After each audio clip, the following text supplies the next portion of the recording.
Well, mga kapupong muling naging sentro ng kontrobersya, si retired Marine Technical Sergeant Orly Gutesa matapos niyang bawiin ang kanyang mga naunang pahayag na nag-uugnay kay Martin Romualdez sa umano'y paghahatid ng malalaking halaga ng pera na sinasabing bahagi ng kontrobersya sa mga flood control project.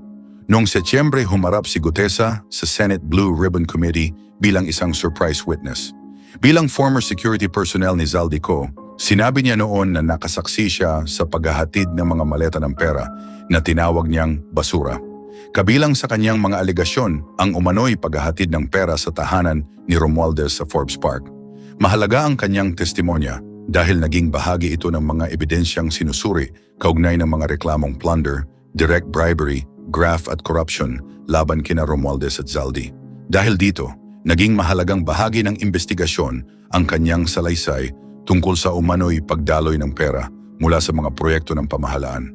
Ngunit halos isang taon matapos ang kanyang pagharap sa Senado, tuluyang nagbago ang kanyang kwento.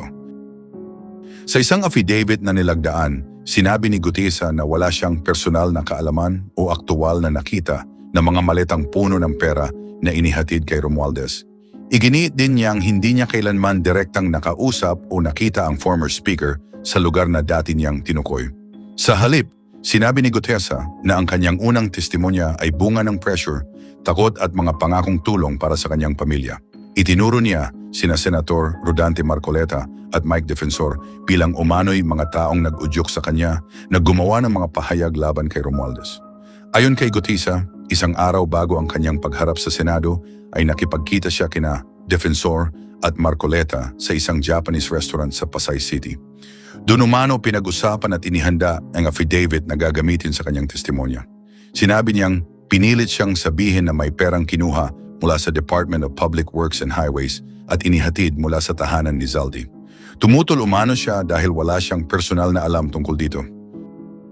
Gayunman, iginiit umano sa kanya na ituloy ang naturang salaysay. Ayon pa kay Gutesa, isang mark na inilarawan niyang manugang ni Defensor ang unang nag-type ng affidavit sa laptop. Nang dumating si Marcoleta, binasa umano nito ang dokumento at inayos ang ilang bahagi ng pagkakasulat at Tagalog. Mas mabigat ang kanyang aligasyon tungkol sa umano'y mga pangakong kapalit ng kanyang kooperasyon. Sinabi niyang nangako si Defensor ng cash at scholarship para sa kanyang mga anak. Binanggit din niya ang isang usapan tungkol sa halagang 150 milyong piso na umano'y may kaugnayan sa mga taong sangkot sa plano. Sa kanyang pagharap sa Senado, sinabi ni Gutesa na pinayuhan siyang manatili sa inihandang affidavit. Nang magbigay siya ng sariling sagot o lumihis sa script, sinabi niyang pinagalitan siya. Dahil dito, ayon sa kanyang bagong salaysay, lalo siyang nakaramdam ng takot at pressure na sundin ang inihandang kwento. Pagkatapos ng hearing, unti-unti umano siyang nawalan ng komunikasyon kina Marcoleta at Defensor. Doon niya napagtanto na maaaring ginamit lamang siya upang palakasin ang mga aligasyon laban kay Romualdez. Ngayon, sinasabi ni Gutesa na pinagsisisihan niya ang kanyang naging papel. Humingi rin umano siya ng tawad sa kanyang pamilya dahil nadala siya sa mga pangakong makatutulong sa kanilang buhay, lalo na sa kinabukasan ng kanyang mga anak. Gayunman, ang kanyang mga bagong paratang laban kina Marcoleta at Defensor ay nananatiling aligasyon at hindi pa napatutunayan. Ang kanilang panig at iba pang kaugnay na ebidensya ay kailangan pang siyasatin upang matukoy kung ano ang tunay na nangyari. Para sa mga investigador, hindi sapat ang simpleng pagbawi upang tuluyang burahin ang kanyang naunang testimonya. Kailangang ihambing ang dalawang salaysay at alamin kung alin ang sinusuportahan ng dokumento, mga saksi, komunikasyon at iba pang independent na mga ebidensya. Sa ngayon, malinaw na nagbago ang posisyon ni Gutesa. Mula sa isang testigong nagsabing siya mismo ang nakibahagi sa paghahatid ng pera, siya ngayon ay isang testigong nagsasabing ang kanyang dating kwento ay ipinagawa at ipinilit sa kanya. Ang kanyang pagbawi ay maaaring magkaroon ng malaking epekto sa investigasyon sa flood control controversy. Lalo na dahil ginamit ang kanyang unang testimonya bilang bahagi ng mga aligasyong nag-uugnay sa ilang personalidad sa umano'y katiwalian. Well, mga kapupong, isang ordinaryong trabaho sa paggawa ng bagong sistema ng imburnal sa Belgium ang nauwi sa isang pambihirang pagtuklas matapos matagpuan ng mga construction worker ang isang nakatagong kayamanan na tinatayang nagkakahalaga ng humigit kumulang 10.4 milyong dolyar. Ang kayamanan ay binubuo ng mga gintong barya, gold nuggets at maraming gold bars. Nangyari ang pagtuklas sa St. Gilles Dendermonde, isang lugar na nasa humigit kumulang 30 kilometro hilagang kanluran ng Brussels. Kabilang sa mga manggagawa ang isang 18 taong gulang na estudyanteng si Kobe na nagtatrabaho bilang construction worker bilang summer job.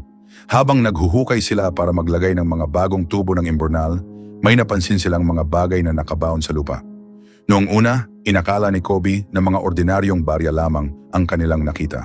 Ngunit habang patuloy silang naghuhukay, napansin nila ang isang bagay na malinaw na gawa sa ginto. Doon nila napagtanto na mas malaki at mas mahalaga ang kanilang natuklasan kaysa sa kanilang unang akala. Nang dumating ang site manager na si Mario, nakita rin niya ang mga gintong barya at gold bars. Sinabi niyang sa loob ng kanyang 33 taon sa industriya ng konstruksyon, ngayon lamang siya nakaranas ng ganitong uri ng pagtuklas. Ang kayamanan ay hindi basta nakakalat sa lupa. Natuklasan itong nakalagay sa isang bag at itinago sa loob ng isang pader na gawa sa ladrilyo sa cellar ng isang dating malaking bahay. Dahil dito, naniniwala ang mga investigador na sadyang itinago ang kayamanan. Ang gusali ay may mahalagang kasaysayan.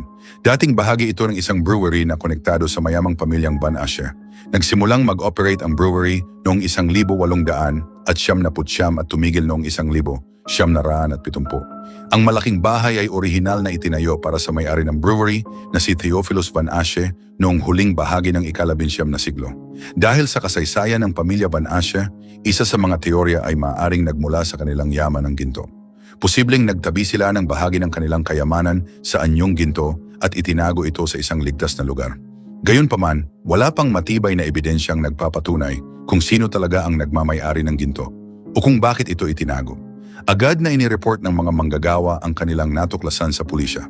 Ang ginto ay kinuha ng mga autoridad, inayos at isinailalim sa inventaryo bago inilagay sa isang high-security government facility sa Brussels. Kasalukuyang iniimbestigahan ng mga autoridad ang pinagmulan at legal na pagmamay-ari ng kayamanan. Kailangang tiyakin muna na hindi ito ninakaw na ari-arian o pera na nagmula sa kriminal na gawain. Hindi rin automatikong mapupunta sa mga nakakita ang ginto. Maaaring magkaroon ng legal na paghahabol mula sa construction company, sa organisasyong nagmamay-ari o nangangasiwa sa gusali, at maging sa mga posibleng inapo ng pamilya Van Asche. Samantala, umaasa si Kobe at ang kanyang mga kasamahan na maaari silang makatanggap ng finder's reward o gantimpala para sa nakatagpo ng kayamanan. Ngunit malinaw sa kanila na hindi nila maaaring basta-basta ang kinin ng napakalaking halaga ng ginto. Agad nilang ibinigay ito sa mga autoridad upang maiwasan ang anumang problemang legal. Dahil kumalat ang balita tungkol sa kayamanan, nagsimula ring dumagsa ang ilang treasure hunters sa lugar. Nagbabala ang lokal na pulisya na huwag pumunta o maghukay doon dahil ang construction site ay may malalalim at mapanganib na hukay. Dagdag pa rito, sinabi ng mga autoridad na nailipat na sa ligtas na lugar ang mga natuklasang ginto. Well mga kapopong, ang simpleng paghuhukay para sa sewer system ay humantong sa pagkakatuklas ng mahigit 10 milyong dolyar na halaga ng ginto na maaaring itinago maraming dekada o higit isang siglo na ang nakalipas. Habang patuloy ang investigasyon, nananatiling misteryo kung sino ang tunay na may-ari, bakit ito itinago, at kung sino ang sa huli ay legal na makikinabang sa napakalaking kayamanang natagpuan sa ilalim ng dating brewery. Pero kung kayo ang tatanungin ko mga kapupong, kung kayo ang nakakita nitong mga ginto na ito, ipagbibigay alam nyo ba o ire-report ito sa mga otoridad? O ang gagawin nyo ba ay ililihim na lang ito? Well, okay lang ba na i-comment nyo ang inyong sagot sa comment section?